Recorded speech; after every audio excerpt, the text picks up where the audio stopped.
Fala galera, tudo bem? Professor Leonardo Nascimento aqui. Quero falar para vocês hoje da diferença de uma dor radicular para uma radiculopatia. Você sabe quais são as diferenças? Quais são as características de uma e quais as características de outra? É importante para a sua prática clínica você saber diferenciar essas duas coisas, para você saber oferecer o melhor tratamento para o seu paciente com cada uma dessas condições. Então, antes de continuar esse vídeo, vou pedir para você fazer aquele nosso combinado, você se inscrever no canal, ativar as notificações e curtir esse vídeo e colocar um comentário aqui se você conhecia, se você não conhecia, fazer algum tipo de interação, que isso ajuda esse conteúdo a ser entregue para mais pessoas. Beleza? Então, vamos lá, vamos entender hoje a diferença de dor radicular e de radiculopatia. Primeira coisa que você precisa saber é o seguinte: os sintomas das duas vão estar relacionados com a irritação da raiz nervosa. Então, tanto a dor radicular quanto a radiculopatia vão apresentar irritações de raiz nervosa. Só que qual que é a grande diferença? Elas vão ter, as duas podem apresentar queimação e irradiação. Tanto na dor radicular quanto na radiculopatia a gente vai ter essa sintomatologia. Só que uma diferença muito importante é, quando a gente fala de radiculopatia, a gente está falando de alterações sensitivas, motoras e de reflexos.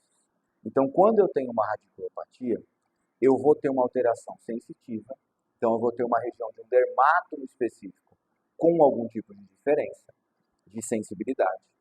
Eu vou ter uma alteração no miótomo específico, então eu vou ter uma alteração motora também desse paciente. E eu também posso apresentar no paciente com radiculopatia uma alteração de reflexos desse paciente. Essas são as principais características da radiculopatia. E o que você tem que saber? Se esse paciente tiver uma alteração sensitiva, motor e de reflexo, ele tem um pior prognóstico do que se o paciente tiver essa dor em queimação, essa dor irradiada para membro inferior, mas não tem alteração de nem dermátomo, nem miótomo, nem de reflexo. Então, a dor radicular ele é um mecanismo neuropático específico de uma irritação de raiz nervosa e ela tem um melhor prognóstico do que quando esse paciente tem uma radiculopatia com alteração de dermátomo, de miótomo e de reflexo.